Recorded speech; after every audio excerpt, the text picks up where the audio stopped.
Hi everyone, Parth here, and in this video I want to talk about how spin is encoded in the mathematics of quantum mechanics. So if you enjoyed this video, then please hit the thumbs up button and subscribe for more fun physics content. Let's get right into it. The first thing I want to mention is that even though the actual concept of spin is a tricky one to understand, the mathematics used to describe spin is actually quite friendly. If we're familiar with vectors and matrices, then this is something that should make a lot of sense, hopefully. So let's start by discussing exactly what we mean by spin. Spin can be thought of as a property that certain particles have, just like they have charge or mass. The interesting thing about spin, however, is that it is a type of angular momentum that the particle has. Angular momentum is what an object has if it's spinning or rotating or somehow moving along a curved path. Except that particles with spin aren't actually spinning as far as we can tell. They just have this amount of angular momentum inherently. They're almost born with it. Any angular momentum they get as a result of their motion is added on top of the inherent spin angular momentum they already have. Particles such as electrons can have two possible spin states. We call these spin up and spin down, but what that means is that if we choose this as our axis of spin, then the electron can behave as if it's either spinning this way at exactly one particular speed, or it could behave as if it's spinning the other way at exactly the same speed. Now, once again, the particle isn't actually spinning as far as we can tell, but the spin angular momentum it has is restricted to one very specific magnitude or size, and in either direction about our measurement axis. Now, this is a very basic and hand-wavy description of spin, so if you want more detail, then please check out this video up here. What we're interested in right now is how we can describe this mathematically. So let's first recall that any quantum system, such as our electron, can be described by a mathematical wave function. This wave function essentially contains all the information we can know about our system, including what state it's in at the present time, and the probability of finding our system in different states if we were to make a measurement on it. In fact, generally speaking, if we want to find out something about our system, then we have to make a measurement on it. If we want to find what spin state our electron is in, we measure its spin along a chosen axis. Let's call this the z-axis for now. If we want to find the particle's momentum, we conduct a momentum measurement along a chosen direction, maybe the x direction. And mathematically, the act of making a measurement is described by applying a measurement operator to the wave function of the system. We'll look at this more closely in a second. But interestingly, if the system is already in a nice measurement state before we make the measurement, then the result of making the measurement is that the system stays in the same state. It is not affected by our measurement. And this mathematical equation shows the actual numerical value that we measure when we make the physical measurement. So if we were to measure the spin of our electron and it were already in this spin up state, then the act of making the measurement would not change the system, and the numerical value we would measure would be the amount of spin angular momentum our electron has. By the way, this equation is known as the eigenvalue equation, and if you want to find out more about that, then check out this video up here. Now, it's all well and good writing down an equation that is just a bunch of letters, but really, each of these letters actually represents something a little bit more concrete. In quantum mechanics, we can very easily describe the state of a system by using vectors. Here's how we do that. For our single electron, we said that it could be found in one of two spin states, what we call spin up or spin down. Since these are the only two allowed measurement states, then we can describe each one of them with a two-entry vector. Let's say that spin up is described by 1, 0, and spin down is described by 0, 1.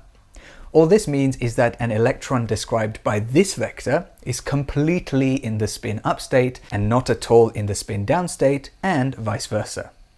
Now, this vector notation actually allows us to deal with another, more complicated part of quantum mechanics. The idea that before making a measurement, a system can be in a blend or superposition of states. It could be some amount of spin up and some amount of spin down blended together. When we measure the system, it collapses into one of the two allowed states, but the probability of it collapsing into either one is given by the wave function before we made the measurement. For example, this 50-50 blend means the system could collapse into either state with unequal probability, but this more spin-up heavy blend is more likely to collapse into the spin-up state. Either way, we've seen how simply vectors can be used to describe quantum states. Well, if quantum states can be described by vectors, then these measurement operators can be described by matrices. And we can actually construct them logically, as well as with a bit of extra knowledge from quantum mechanics. Let's start by realizing that our matrix needs to obey this eigenvalue equation when our electron is in either one of the allowed spin states, purely spin up or spin down. In other words, when we multiply our matrix by the spin up vector, the result needs to be some constant, the measurement value, multiplied by the spin up vector still.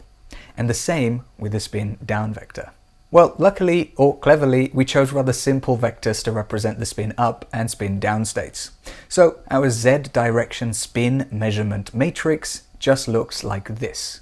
The constants outside the matrix just allow us to make sure we get the correct measurement value, but the matrix itself is pretty nice. For those of you familiar with matrix multiplication, please do check that this matrix, applied to the spin up state, does give us a constant multiplied by the spin up state, and the same is true for the spin down state as well. Now, the thing is, we've chosen our z-axis to be our preferred axis of measurement, but in reality we could actually choose to measure the spin of our electron in any direction we want, including the x and y directions. And whenever we make a measurement, the wave function will collapse into either a clockwise or anti-clockwise spin around the chosen measurement axis. In the diagrams, we represent these with arrows either aligned with the axis or anti-aligned, just to make things simpler. With the z-axis we called these spin up and spin down. One way to work out the measurement matrices in any other direction is to take our z measurement matrix and to rotate it in the direction that we want. When we do this for the x and y directions, we get these matrices. I'd like to make a video in the future deriving these rather than just showing them here, so let me know if you'd like to see that in the comments below. One thing worth noting is that in this matrix we see some i's popping up. I is basically the imaginary number, or the square root of -1. We see this because quantum mechanics is inherently a complex theory, meaning complex numbers crop up quite often. If we go one step further and work out the eigenstates of these measurement operators, those are states that would obey the eigenvalue equation, what we've done here is calculated the allowed spin states, either pointing with or against the y-axis in this particular case. But we've done this in terms of our original preferred set of states, which were in the z direction. In other words, the spin state pointing in the direction of the y-axis is exactly equivalent to a blend or superposition of our two z spin states with this amount of spin up and this amount of spin down mixed together. And we see the imaginary number cropping up here too, by the way. But the really interesting thing is that if our system is already in an allowed y state, meaning pointing either with or against the y direction, then a y spin measurement will keep it in exactly that state, no matter how many times we do it. But if we took that same state and we chose to make a z direction measurement on it, then it could collapse into either one of the z measurement spins, in this case with an equal probability either way. Now this works the other way too. Our z spin eigenstate, such as spin up, would always be measured to be spin up in the z direction, but if we took this same state and made a y measurement on it, then it could collapse into either of the allowed y states. This kind of logic doesn't just apply to spin measurement operators, but to any set of measurement operators whose allowed measurement states are not the same as each other. I find this really interesting. Another thing worth mentioning is that these three matrices, without the constant factor in front of them, are known as the Pauli matrices. They pop up a lot in quantum mechanics, and here we've seen how they can be used to describe what are known as spin half particles, an example of which are electrons, which only have two allowed measurement states. Keep an eye out for these Pauli matrices when you look at some spin half quantum physics. Finally, we can construct similar matrices for particles that have 3 allowed measurement states. For example, a particle such as a photon has technically 3 allowed spin states. Or maybe in a particular scenario, a proton might have 3 allowed energy states, who knows? Well, in either case, we could say one of the allowed states is represented by the vector 1, 0, 0, the next one by 0, 1, 0, and the next by 0, 0, 1. Then we can work out the matrices needed to represent any measurement on a system like this. And this can be extended infinitely to systems where a measurement operator could have many different allowed measurement states or results. For each one there is, we would add a new entry to our vector and a new row and column to our matrices.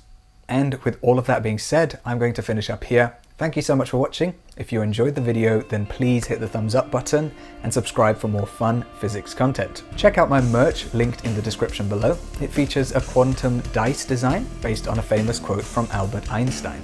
And finally, I'd like to thank my Giga patrons and all of my other patrons over on my Patreon page, which is also linked in the description below if you'd like to support me on there. Thank you so much for watching, and I will see you very soon.